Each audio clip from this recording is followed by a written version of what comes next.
So our special guest today is Mr. Chris Gory. Chris Gory has been in the insurance business for some time right now. Or how many years has it been, Chris? 95. 95. So yeah, he's been around for a little while.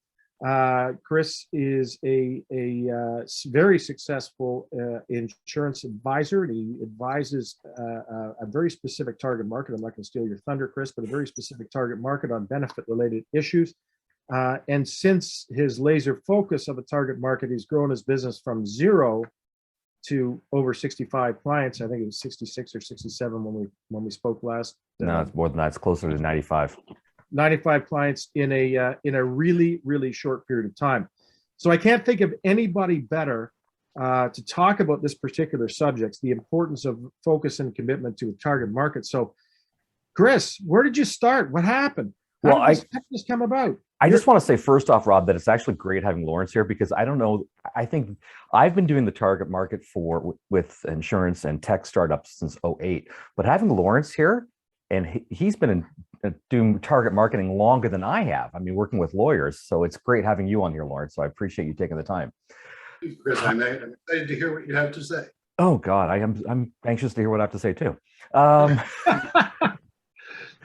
So I got to throw a little deck together here, and it's going to talk about my background and what worked, what didn't work, and my 5 or 6 different attempts at other targeted industries before I stumbled across this. So if that works, Rob, I can call the deck up and start it going. How's that sound?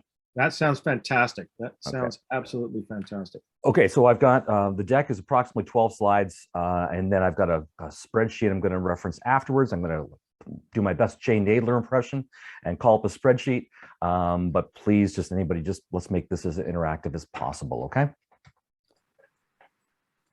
So I will start this at the very beginning. So here we are with the target title.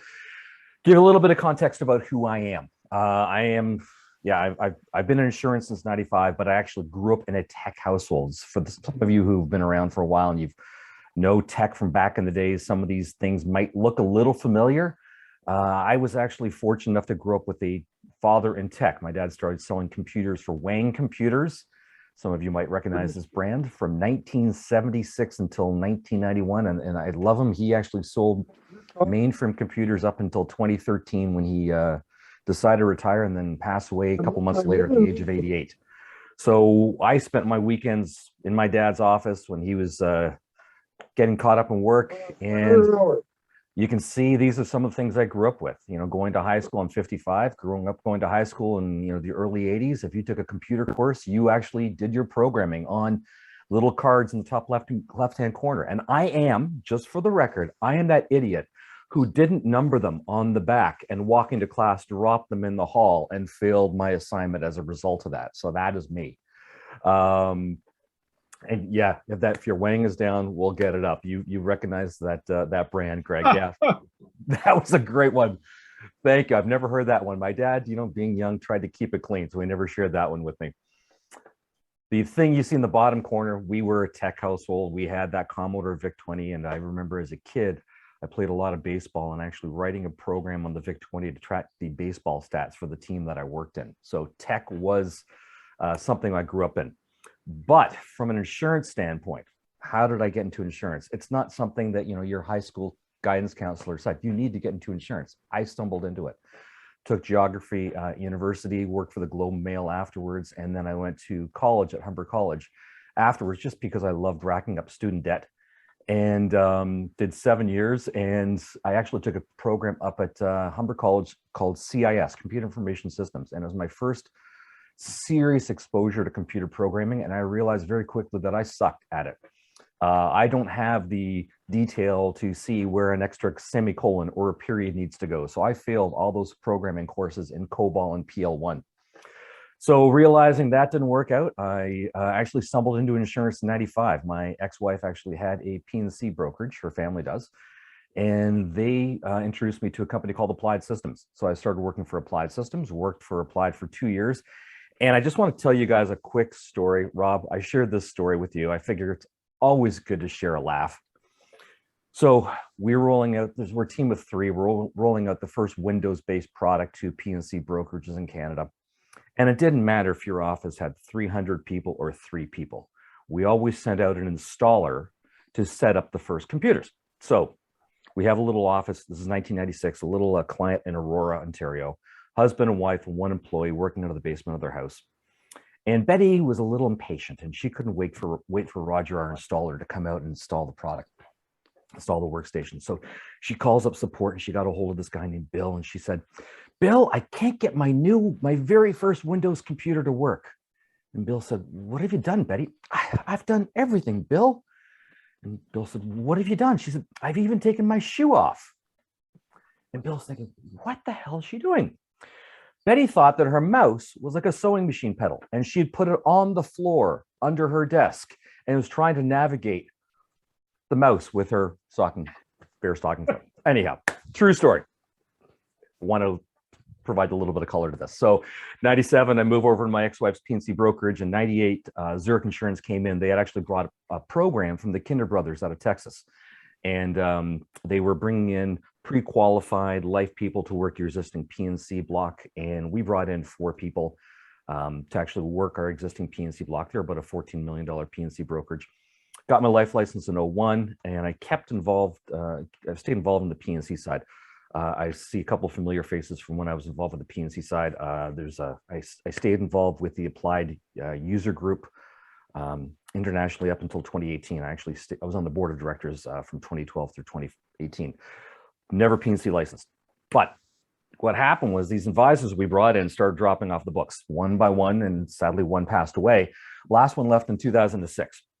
And I decided to work just in benefits. I had a young family. My kids were 6 and 4 by 2006. I didn't want to be doing after hours meetings at selling individual products. I wanted to be with my family.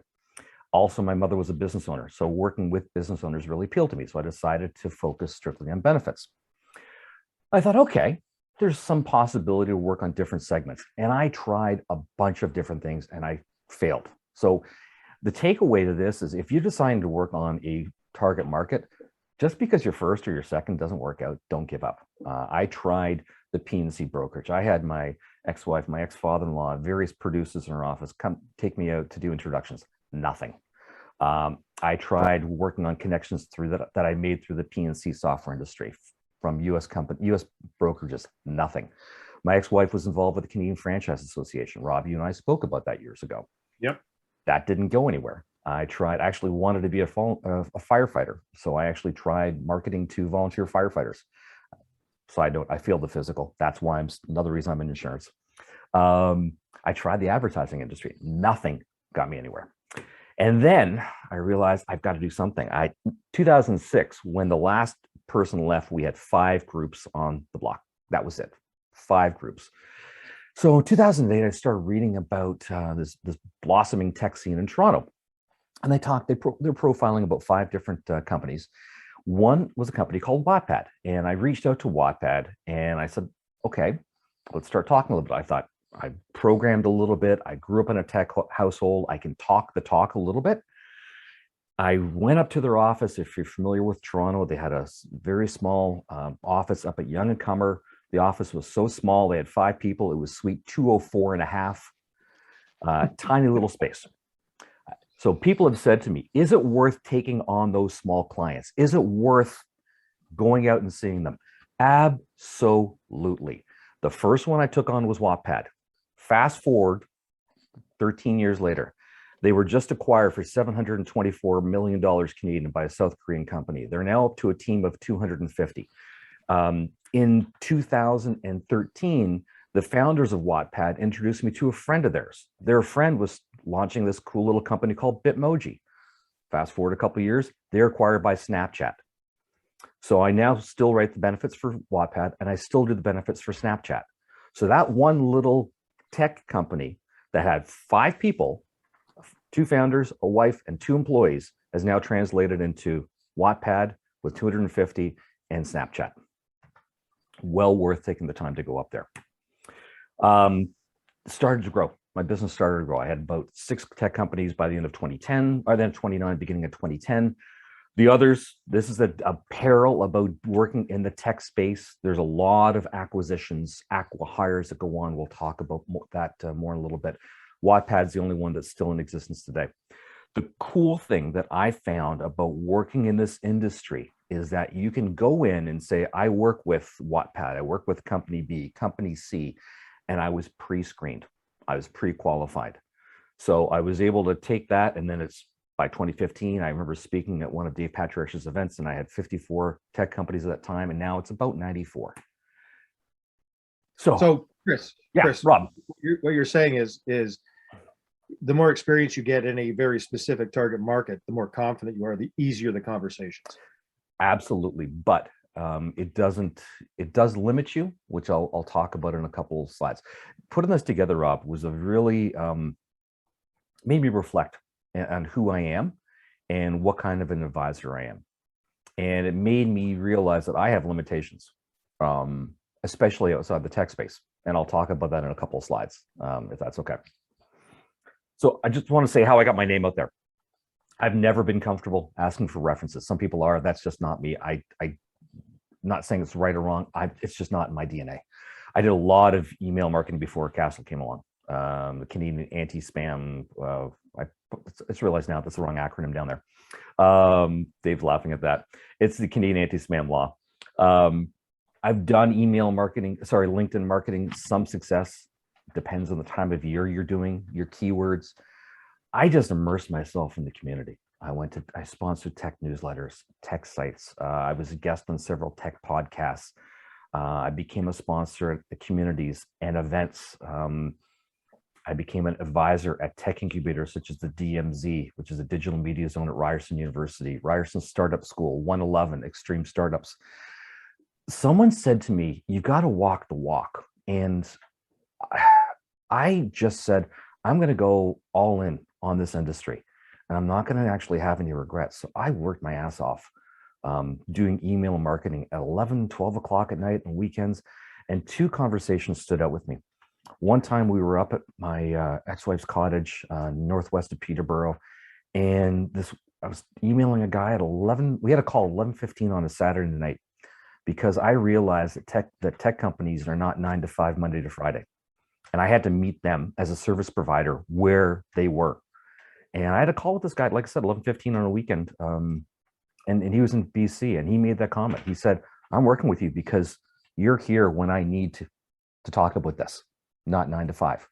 And I had another conversation, similar conversation with a client. And both these are clients to this day, sitting at my kitchen table at 12 o'clock, 12:15 on a Sunday morning, because that's when they reached out to me. So you have to actually meet them where they want to be. And the points I'm talking about here are not just applicable to tech. You could take this to any industry. You have to meet them where they are. Rob. Chris, I was having a conversation with an advisor earlier this week, or last week, pardon me. And we were chatting about target market, and his particular target market was small contractors. And I said, you want to make yourself available for these small contractors starting at 6 a.m. because that's when they get up. That's when they're doing their office work. That's when they're getting their jobs up and going and so on. You can set yourself apart by saying you are available from 6 a.m. on. You just on your Google listing, make it 24 hours. Yeah. Why even limit yourself to saying I'm 6 to 10 or 6 to 5 or whatever the case is? Yep. Yeah. You meet them wherever they are, pardon me. And that client, the one that I had the conversation with out in Vancouver, they're still a client to this day. They've grown. They're about 45 lives, but they're very loyal. And these people, they remember it. So if those of you who know me, I am a big, big, big advocate about social. I'm just going to quickly touch on this. You have to commit to it and come up with content that's relevant to your industry. So the blog posts that I do are predominantly tech related. And the challenge is coming up with content that's applicable to companies that have 5 employees and 500 employees. So I do one a month. I'm not saying one a week, just do one a month, and just create a calendar and use your new posts, your previous posts, links to pages on your site, content from benefits-centric publications like Benefits Canada. I take content from BetaKit, which is specific to the tech industry, and I'll use that. You don't have to break the bank. I've got a company that handles mine. They ghostwrite my blog posts. We actually go over the content ahead of time, the topics. I proof everything. I make revisions to it. But for them to actually come up with, do all my scheduling, all my social scheduling, social media scheduling, to do my blog post, it's costing me about $850 per month for everything. And they go out and they source content for me. They're fantastic. So, but you have to commit to it. And I've gotten countless clients who have actually found me from blog posts with tags in there. One thing that I found out working in this industry, and this is again something specific to me, but you can take this to and apply it to other industries. I found that not all startups are created equal. You know, I learned to talk tech. I realized that the needs for and I'm going to lose some of you on this, but the needs for a back-end developer or a front-end developer are going to be very different from a community manager. To give you context, if you think about the last time you logged onto your bank site, the developer who put the graphics in, who put the nice fonts in there, that's a front-end developer. The back-end developer is a person who put the field in for your bank card and your password and linked up your bank accounts. So I found very quickly that a company that's heavy with back-end developers is going to have different needs. And that could be the same if you're manufacturing. If you have a company that has a lot of warehouse staff, the warehouse staff's going to they're going to have different benefits needs than the office staff. So you really need to figure out what the predominant demographics are in the industries you're working in. I also found very quickly that a company that's bootstrapped, meaning they're funding it themselves, they've got a little bit of funding, they've got very different needs than a company that has raised, 15, 20, 30, 40 million dollars. Very different. I've also found that, again, demographics play a big thing. If I'm talking to a company that's predominantly male developers, they're going to be heavy into looking at parameds and HSAs. They're not really cognizant about the drug coverage or the disability coverage. They have different needs, different mentalities. And sometimes it takes, I've actually sadly had 3 death claims of people under 31 in the startup space. So it takes a tragic event like that to happen, or they bring in an HR person who maybe they're a little more people-based than the founder.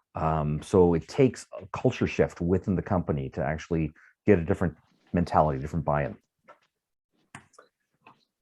But what has focusing on one industry allowed me to do? Most of us know that you can actually get benchmarking reports from Sun, from Canada Life. I've been able to actually compile all my data. I'm going to show you my spreadsheet that I was able to do off Upwork for about $400, that I was able to create my own benchmarking data. So I can give this to clients and not rely on getting many times outdated data from the carriers.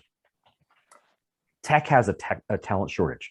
So I'm able to go around and tell people, hey, what's a competitive benefits plan? True story. Between 2015 and 2017, pre-COVID, I was doing a lot of lunch and learns when setting benefits plans and also doing renewal meetings. This is a true story. I saw the same developer at 4 different companies in 20 months. And you think, oh, that's a red flag. Not in the tech space. They're floating around like a hired mercenary going to wherever they can get the most compensation. And I saw him at a small company with 9, a larger company with 70, a larger company with 150, and then another company with 30. They're floating all over the place. So by focusing on one, I can tell my clients exactly what's a competitive benefits package for a company their size, a company with their funding, so they can get that talent and not lose it and not go through a scenario where someone's jumping ship every couple of months. And as well, the life cycle of a tech company has different benefits needs. So a company that has 5 employees versus a company that has 500 employees, the company with 500 is going to be going against Shopify and Hootsuite and FreshBooks and Wave and Shopify and Wattpad for talent. They're not going up against a 4-employee startup. So I can tell them that, hey, a company with your employee count, this is what you need to offer to be competitive with comparable companies of your size. But what are my disadvantages? And doing this, Rob, this really was very reflective for me. For tech, a specific downfall is acquisitions, mergers, and acquihires. They're losing people all the time. Yeah, they're getting acquired left, right, and center. So I mentioned before, when I took on those first 5 or 6 startups, only one still a client to this day. There's now everyone wants to get into tech, and there are new competitors. And just so you guys know, I was actually asked to be a co-founder of Humi and Collage, and I turned down both offers. And I signed the first advisor contract with League, and I'm so glad I didn't place any business with them. I find that the industry is very, very fast moving. My job has now gone beyond saying, hey, you want to put your coverage with Sun or whoever. Whoops, what is this pointer on here? Whoops, let me go back. Clients want me to know complementary things, whether it be EAP providers, whether it be telehealth platforms, what have you. But one thing that I really discovered is because I'm so focused on tech, I know what the pressing needs are for a company with 25-year-old people or 30-year-old people. But for companies that have issues such as catastrophic drugs, I'm not the advisor to go to, because I'm not getting that person who's 45 or 45 or 50. I'm not dealing with Remicade claims in the tech space.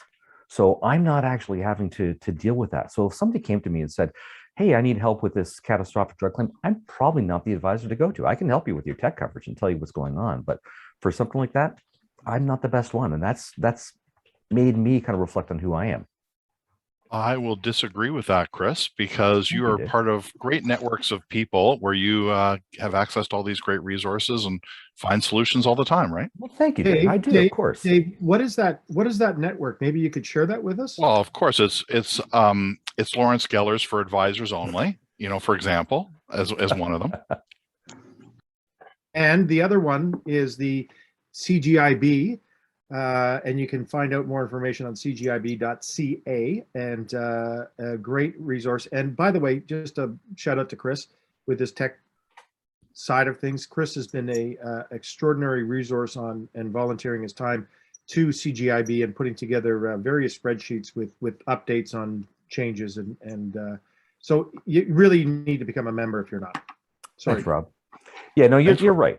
And Dave, you're right. The resource is available. I just was talking from a personal, if I didn't actually consult the wonderful several hundred members of CGIB and FAO, but the spreadsheets we've put together with CGIB, we've got ones on digital signatures. We've got ones on, COVID. There's probably about 5 or 6 that are there now that are available to anyone. EAP companies, MGA companies, lists of TPAs, all the contact info. I think the most valuable during COVID was every insurance company and TPA's communications that had gone out on just about every topic. So if you were out there cold calling to your target market and somebody had benefits, you could refer to that and say, hey, have you got the latest? Did you hear that your insurance company is doing this? It made you top of mind, added value, and all that kind of stuff. Great resources. Thanks for doing that, Chris.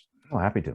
And going to be working on some new ones. I'm going to actually be starting a new one listing all the different ancillary providers, because this is something that I mentioned here in the second last point. That's something that I actually have to do. I struggle with keeping track of everybody. So, I want to know, I can talk about the ink blots and some of the other ones, but now there's new players like Sino and some other ones. So I'm actually going to start a spreadsheet that tracks all of them. So that's what I put together with the deck. I wanted just to quickly show you guys the spreadsheet that I referenced that I was able to throw together. And let me show this here because I work so much in this one industry. What I did was I actually threw together, let me just find this here. And Dave, I've never shared this with you or with Rob. So I am a big advocate. If you guys have not actually taken a look at sites like Fiverr and Upwork, I really recommend that you do this. You can find extremely talented people for next to nothing and hire them to do all sorts of tasks. For example, when I went through a rebrand from Insurance Portfolio Financial Services to Orchard Benefits a couple of years ago, I found someone to actually come up with my logo and my brand kit and everything else on Upwork. I find Upwork is great for the more creative people, and Fiverr is good for people who, it's more specific to find technical tasks. So Upwork and Fiverr, Fiverr, are the two sites I'm referencing. So what I did is I said, okay, I have enough clients in the tech space. I created the spreadsheet, and I hid the first column here because I put down every client's name. But I created the spreadsheet, and I've put 88 clients on here so far. I put in a column here, just one for each client count. And then I came up with a whole slew of different coverage options. And each time that a client has that particular coverage, I put a 1 under it. So I was able to come up with just a very simple benchmarking tool. And every time they make a change, I just go back and update the spreadsheet. And you can see I've put on here different things about life, group CI, health, the employer pay, the different level of coverage for health, drug caps, vision, the amount of vision coverage. And you can see the percentages across the top. So for example, 52.27% of the clients that I work with don't have vision. 23.86% of the tech startups I do have 200 vision. And you can see I've done this all the way across for paramedicals, and you can see it's very even for 500 per versus 500 combined, 37.5 and 36.6. And I went all across. And this is a really simple thing to do. So I created the data, and I did this all the way across for dental, for disability. As you can see, I've tried to put on nearly every single option I could come up with. And then what I did is I hired someone on Upwork to create this little tab. And you take your prospect or existing client and you put in their existing coverage on here. And then it takes it and creates this comparative report. What they have versus what my block of business in the tech industry has.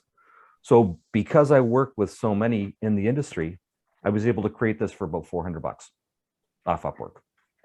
And I can provide these reports in a drop of a hat. I literally just will plug in the data, click on file and print, save it to a PDF, provide it to a prospect or to a client. And guys, if you want, Rob, maybe I'm speaking out of turn here, but I've always been very much an open book. I mean, that's why I have all the spreadsheets with Dave and CGIB. If anyone ever wants to find out who I hired to do this, let me know. Just ping me, and I'll give you the contact information off Upwork and the details on it. Happy to do so. Yeah, that's an incredible tool. Like I'm looking at this, and it's funny. Early in my career, I used to use the Toronto Board of Trade. It's still out there. We use it. We reference it frequently. The Toronto Board of Trade in Metropolitan Toronto does a compensation and benefits survey on an annual basis, and it's very, very comprehensive. As a matter of fact, I've got it right here. But it's what I used to do when I was selling direct. We don't sell direct anymore. We sell through advisors like yourselves. But the same type of thing. It's available electronically as now, but there's just a copy of it. I like the hard copies, but you can set up a benchmarking tool to use as a prospect. I always like to say, show it to them, don't give it to them. Until they make a commitment, but show them some of the things that you can do. This is a value-added service that you can bring to the table. And it's just, Chris, I think what you've done there is phenomenal. I've never seen that before, but well done. Congratulations. And it has more value because you do have a target market. So Yes. if this was wide open industry, you'd have kind of a spread all over the place. But again, it's focused on your target market, reinforces that, and gives that becomes a really valuable tool because it's specific to tech startup. Now, obviously, it's going to range based on size and if it's a brand new company versus one that's established and in business 10 years, but you're still within that sector. So fantastic. And that's something where actually I've been speaking to the lady who created this for me. She's out of, I think out of Pennsylvania. And we're actually going to add some more data so we can narrow it down, because that's something a lot of the companies say. They'll say, hey, we're interested in just finding out what companies our size or larger are doing. So we're actually going to be adding on a filter on there so we can filter out companies that have below, 2 staff, below 5, 10, 50, and 100 staff. We're putting those filters on there. Chris, before we open up open up to everybody to ask you questions, just a real quick question. When you're seeing somebody new, when do you go back to the neurologist? Okay. Can everybody mute themselves, please? Thank you. Terry, there we go. Thank you very much. I didn't want Terry to talk about his neurologist appointment, but Chris, when you go in and see somebody, when you see someone new for the first time, and you tell them that they are, in your target market, how does it make them feel? Like, what happens? All of a sudden, you use that word instant credibility earlier, I think, or term instant credibility, but what happens? Do you see body language change? Do you see? Tell us. Yeah, they're automatically at ease. When you start asking some detailed questions, I'll start talking about, hey, how much money have you raised? How many people are on the team? What are the demographics? Then we can start talking specifically about things that are going to be applicable for the team. Terry, there we go. Thank you. I just muted him. Yeah. Once you can go in and really start talking specifically and also about instances where you helped to save someone money. I'll give you an example. I took on one client who we'd spoken about benefits. Then they spoke to someone in Ottawa, and if that advisor in Ottawa is on this call, I apologize in advance for taking this client away from you. David Stein's from Ottawa. This goes back a few years, but they had actually, it was a small startup with about 9 employees. And we'd spoken about coverage, and this advisor in Ottawa had gone in and quoted them. And keep in mind, the oldest person on the team was 29. They quoted them long-term, short-term, CI. It was a very, very rich plan for a company that had just raised their first $1 million of funding. So they were very cognizant of their burn rate. So when I can go in and talk about, hey, this is where you should be based on the amount of funding you have and the amount of demographics you have, it puts them at ease. And then you can start talking about what coverage is going to interest them. And you can see the pieces kind of fall into place. Yeah, we do have a younger staff. Yeah, they're really going to be interested in an HSA as opposed to this. So it's instant credibility, Rob. Who else has questions? Or tell us about your target market. Tell us how you've had success with your target market. What have you learned? Anybody? I will say, I'll just throw something in based on Chris's just statement a minute ago. I think storytelling is huge. And if you have a target market, all your stories become relevant. So if Chris is telling stories about past companies and their startups and how they've grown, it becomes instantly relevant to the next startup he's talking to. And so you become kind of that expert in the field and thought leader, or whatever term you want to use. And it just gives you more stories that are more appealing to more people, I guess, like within that market. The one thing I really want to emphasize is not giving up if you don't find your target market. I talked before about getting involved and trying to get involved with the franchises and with the volunteer firefighters, what have you. I was still, even though I wrote my first tech client in 2008, I was still working on those other industries until about 2012, until it really started to take off for me. And then I just said, I'm all in on the startups. I was working, there's a company that does works with volunteer firefighters called VFIS. I was actually attending some trade shows with them and working their booth. I attended Canadian Franchise Association shows for years. It wasn't until I really started getting traction that I just said, okay, I'm going to put all my focus, all my resources behind the tech industry. So just don't give up if you don't find it on the first go. Chris, would you think of the tech industry as your natural market then, rather than your target market? It's the one with which you are most comfortable. It's the one where you know the language the best. It's the one where you understand what's already available and in place for these people so that you find it natural to speak with them. I think that's a great way of putting it, Lawrence. You're right. I do. It's my natural market, not my target market, because it does come naturally to me, having done some programming, having grown up in a tech household. So you're right. It is my natural market. And you speak the language fluently, which means that when you sit down with somebody in your natural market, they think of you as one of them.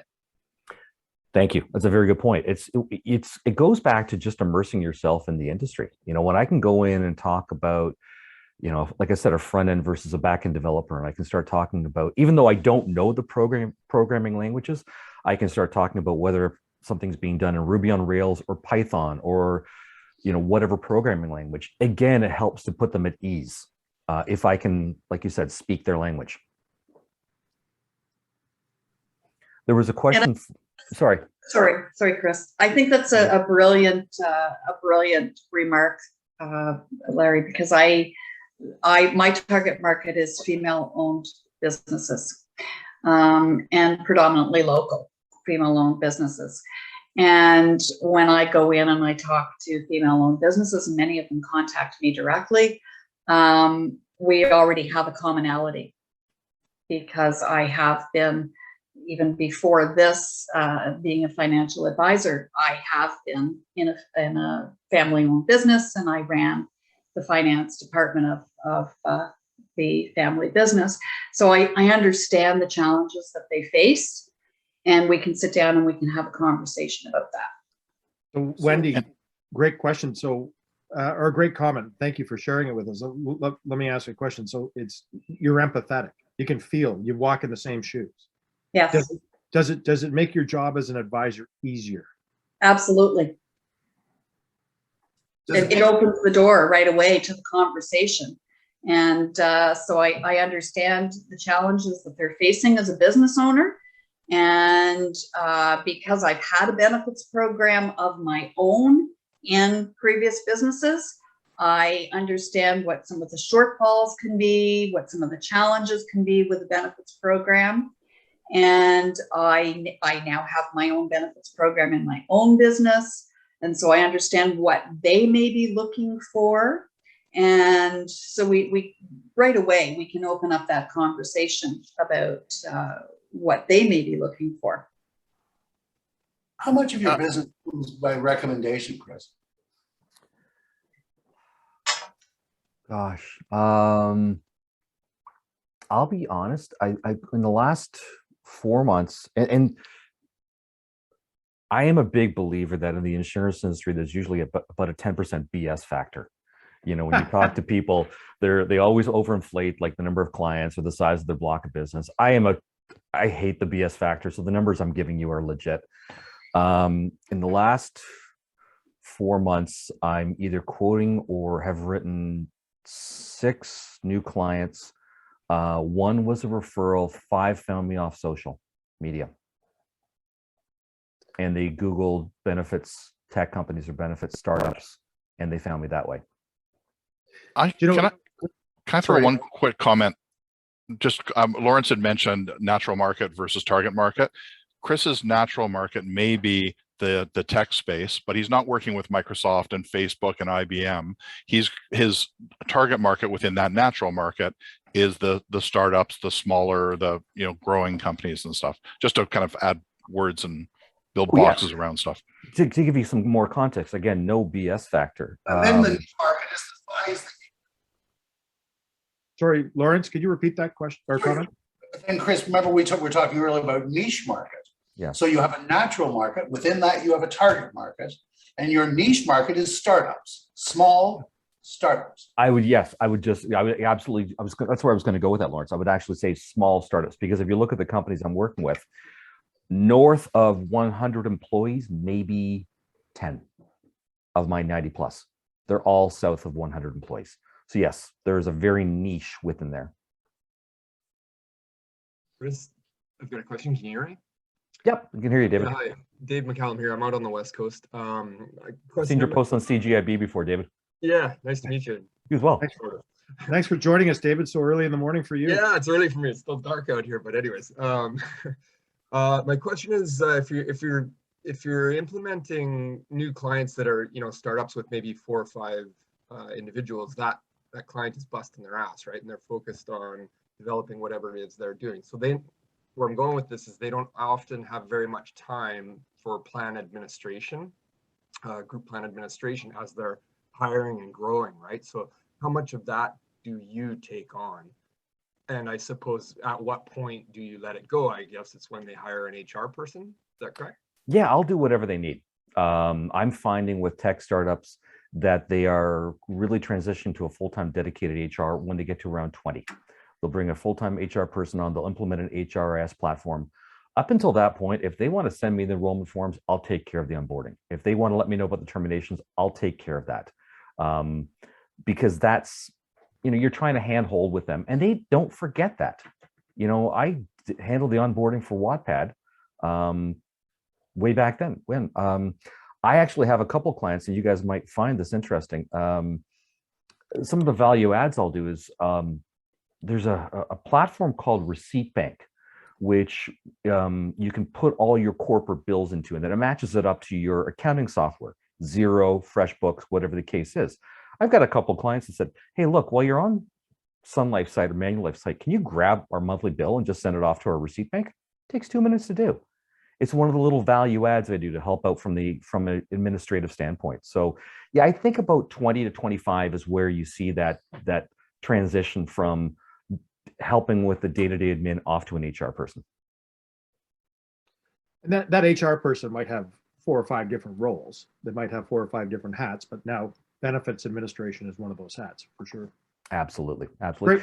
I just find it all depends on where you're at. I've got one client who, just to kind of reinforce the point, they had a bad experience with one carrier's website, and they are now approximately 120, and they still want help with a lot of admin, not the day-to-day adds and deletes, but they want a lot of help. So it all depends on the carrier, on the client. Pardon me. You meet them wherever they are. Who's got another question of Chris? Hey, Chris, it's Bill. Hey, Bill. Thank you for your presentation. And I'm not sure if it's a question, but I'm finding in our block slowly, companies are just buying, not slowly, it's happening like crazy now. And, you can be on one side or the other side. And you had mentioned earlier that the high tech industry, I mean, they're going like crazy and getting, some companies are just growing to a certain size and then they sell. I just want to know, I know you're adding, because if you're not adding, you're losing. Are you, like, out of your 95, are you like losing 3 and gaining 3 because of acquisitions? Like, I just find high tech is probably very risky compared to some other industries. But I just heard this morning, one of our clients is some big accounting firm. They just became partners there. So I'm sure that's going to be a loss from just a local kind of place. And, this is just going to keep happening, and it's happening very rapidly lately. Oh yeah, the retention bill is just because of acquisitions and acqui-hires and mergers, and some startups actually just shut down. I lost 2 within the first 2 months of COVID. I'd probably losing 5 or 6 a year. Okay. Yeah. Hey, Bill, I think that's a spectacular question, and thanks for asking it. I appreciate that. And it's interesting, but it's, every target market has advantages and disadvantages. The key thing is I think the value of target market is ease of getting new clients. Yeah, you're going to lose clients without a doubt. You're going to lose clients. That's why you got to keep on filling that funnel. Lawrence, we were talking earlier today about, the Grantham system. It's filling the funnel, right? But it's, Lawrence, you've been active in a target market your entire career. And yes, there's acquisitions, and yes, there's mergers, and yes, there's sales. And sometimes you're on the right side of the equation, but the bottom side of the other side of the equation as well. Lawrence, maybe you can shed some light on that as well. Chris was talking about what we call cherries, people who move along for signing bonuses. And every time they get a little bit more money, and eventually the Peter Principle may take hold. I've found that the people who move from firm to firm are often my best champions. Chris mentioned something earlier, which is really probably the most important thing, and David does it every day of his life, and so do you, Robert. That's consistency, being consistent with the client, being there when they need your help, answering their questions. I don't have a lot of tech startups. They're all referrals where somebody from one of the firms went in to start up a company with someone. And I got a call one day from one of the clients who had individual insurance with us, but no group. And he said, Lawrence, I need help. I said, okay, happy to do it. What can I help you with? He said, we need some help with our group insurance. We've got about 150 people now, and we've been with Lee. And I said, but that's natural for your group. They're all 22, 23 years old. They're all boys or people who hang out with them. Oh, did Lawrence just...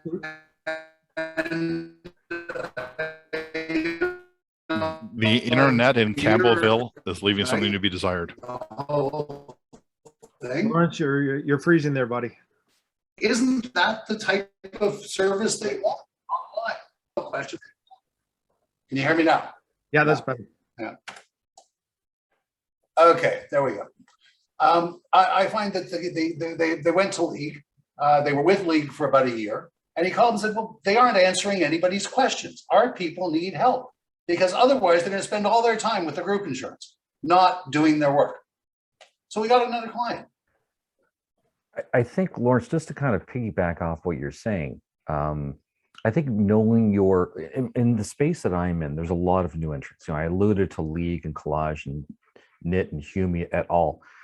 I think it's imperative that you know what your competition is doing. So I lost a client to League. I've lost a couple to League. And now I tell everyone, first off, League only looks at 500 employees or more. They divest themselves of smaller clients April of last year.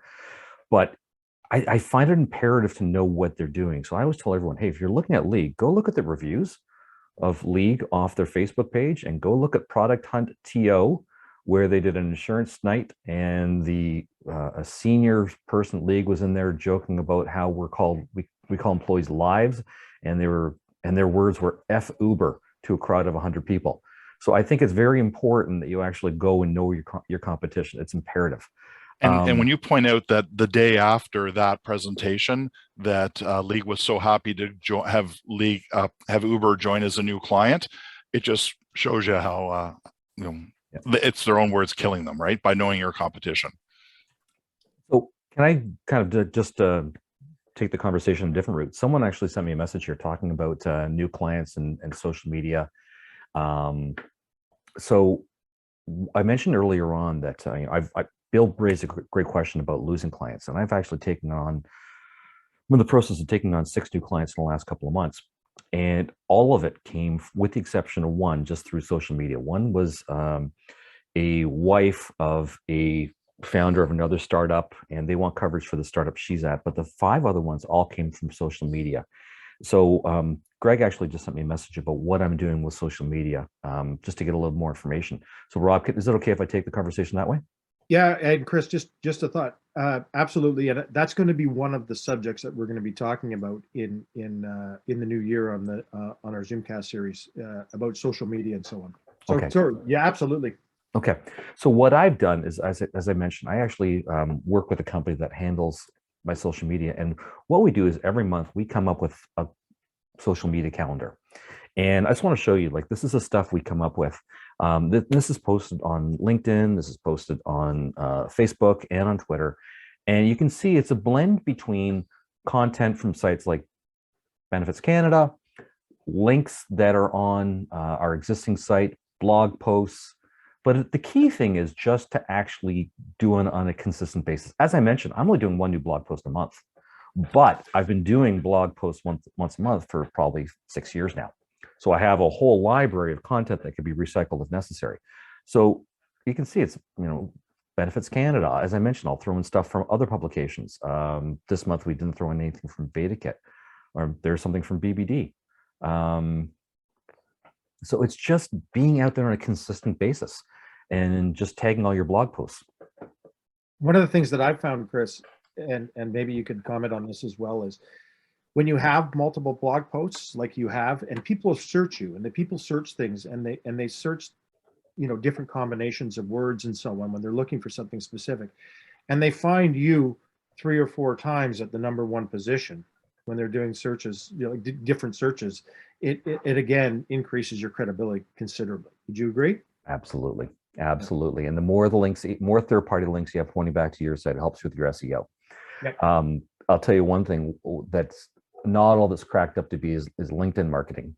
I've actually done that 3 times, twice with no leads, and once I did get 3 leads out of it. And what I did was I hired a firm, and we did very specific targeting to US companies who are looking to expand into Canada.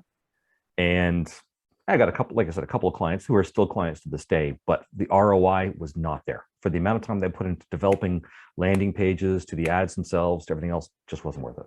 Dave? Yeah, if I can just throw one thing in that we haven't touched on, I don't think the other value of specialization and target markets is Chris doesn't have to be an expert in everything. He's an expert in benefits and the tech sector and all that kind of stuff, but he's not trying to be an expert in individual and investments and a million other things. So it, again, kind of keeps you focused as well. So when we talked about target market, we were talking about within the benefits sector, but I mean, that's the first target market is, or the product within the target market that you want to sell. You're not trying to be everything and everybody. You're not trying to sell P&C to startups. You're not trying to, do pension plans and stuff. But David, you've also brought up another point. You can have as an advisor, and Lawrence, maybe you can comment on this again as well. But as an advisor, you can have multiple target markets for different products. So for example, if you want to sell living benefits, you might want to sell living benefits to, partners in particular professional firms. Or, to Wendy's point, you want to deal with entrepreneurs that are female-owned businesses. But you can sell some, hey, I'm going to sell this product to doctors. So my target market is going to be doctors for this particular product. Any thoughts on that, Lawrence or Wendy? David said something really significant, which is not unusual. And that is that we can't know everything. We become natural specialists in products. To be frank with you, Robert, I have found that it is best to partner with people who are specialists in an area. If I have people coming to me asking questions, and sometimes, a lot of the time, there is somebody, call them, you deal with them, they're yours. Or Robin Engel, this is your market. This is travel insurance. I don't do it. You do it better than anybody. Take care of my clients. To Chris's point, the trick is being in the right place at the right time, is being in as many places as you can, as often as you can. And that's what Chris does brilliantly. And that's what, to some extent, the social networks do for us. I have found in the past couple of years, and Dave has been watching this, I have moved away on my social networks from a lot of detailed postings about fact matter to making people feel good. So every morning at 8:30, I post the same thoughts 3 times. I send one to a network of people who have asked me to send it to them. Generally people who've had real problems, claimants, people with cancer, people who need motivation to get going in the morning. And even after they recover, they stay on the list. And they send my stuff on to others. And then I post the same thought or the same image to Facebook and to LinkedIn. And the only thing that's identical is my humor for the day. And this stuff gets out to thousands and thousands of people. And in the past year, about 80% of our new business that isn't just automatic stuff coming from our evergreen clients, where clients send us new enrollments every week, 80% of the new stuff is coming from people who say, you just made me feel good and I thought about you. And somebody said, what about this? And so I'm calling you. Awesome, Lawrence, thank you. That just doesn't get any better than that. Maureen, we've only got a few minutes left. Yeah, no, I was just gonna follow on to what you were saying about, Dave, about not being an expert in everything, not only focusing on the target market, but focusing on product. What I find with the small book, and I think it probably doesn't matter the industry, is they end up, if you're good, they end up relying on you for advice on just about everything. So I really spend a lot of time trying to pick some really good partners around me that I can, as Lawrence said, refer business to, because I'm sure, Chris, once you're in those, founders, they're coming to you on every front. Whether it be, P&C or an HR consultant or, advice on contracts. So I think it's really important when you're working with small clients to really have a roster of professionals around you that are part of your network, because that's where, that keeps the client sticky, but it also adds great value, just simplify their life. You become center of influence. Yeah. Great comment, Maureen. Thank you very much for sharing. Chris, real quick, because we have a minute left. Yeah, I'll Oh, I'll try and be real quick. So Lawrence must be a plant because I see David's book behind him. I think that there must be some money that's been exchanging hands there. But anyways, so Chris, I wrote the introduction, Chris. oh, okay. Well, there you go. He'd know that if he read it, but obviously he has not. I did read it, and I've actually passed it on. So look at that. Okay, so quick question. So Chris, you talked about blog postings, etc. I have to admit that we were doing newsletters to clients, and actually that ended up not working out so well, because what I found was that our clients were so busy, and we want to post detail and we want to give them great information. And I actually found that some people would actually disconnect, and I didn't take it as a slap in the face. I just took it as clients just feel like we're looking after them. And if there's something that they really needed, that they would sort of get maybe an email or maybe I pick up the phone and call. So this is a very interesting thing. I want to understand, when you post to a blog, are you just relying on LinkedIn, or are you doing it through your website, or are you doing it as part of a newsletter? I know Dave does a newsletter, and I presume people aren't clicking off, otherwise you'd stop doing it. So I'm just interested how you're getting the word out, in terms of your socials. Yeah. So what I'm doing with the blog posts is, so I find every quarter for a newsletter works for me and for clients. And I'm taking the blog posts that we're doing in the 3 months since the last newsletter. So that's 3 of the posts within the newsletter. And then also talking up some other services. So again, here's a plug for CGIB with the Connexus HR. So we're actually just working on the latest newsletter. So it's going to have the 3 most recent blog posts, talk about the Connexus HR membership access that we have as being a member of CGIB. And there's also some information on optometrists being delisted. So I just find every quarter works for the people I have. In terms of how many people are actually unsubscribing, honestly, Chris, I think last time I did one, I didn't get any. I think the one time before that, one. So I'm finding for the client base I have, every 3 months works just fine. Yeah, maybe that's what we're doing just too frequently. So I like maybe the concept of the quarterly, because you want to get out there every month, but wow, that's great. Thank you. Anyways, Chris, can I make one more suggestion? Taking it away from someone. I find very often when I sell, you take it off the table. You say, okay, that's fine. We're not going to do that. We'll do something else. But with my newsletters or with anything else, I send out every year an email that says, you've been on this list. Do you want to continue, or would you rather I just stop? The default is I stop. So you have to come back to me. Back in 1989, I started working with Seth Godin and the concept of permission marketing.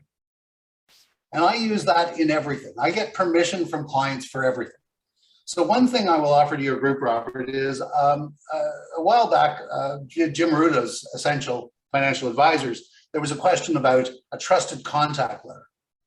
And from reading the responses, I realized that nobody had a trusted contact letter. So I sent Jim a copy of mine. I will offer a copy to your group. It means that when somebody calls you and there's been a problem in the family and it isn't the insured who's calling, you can speak with the person and give them information. You keep them on file. It's another part of permission marketing. And you ask for refreshers fairly regularly, every couple of years. Great idea. Great.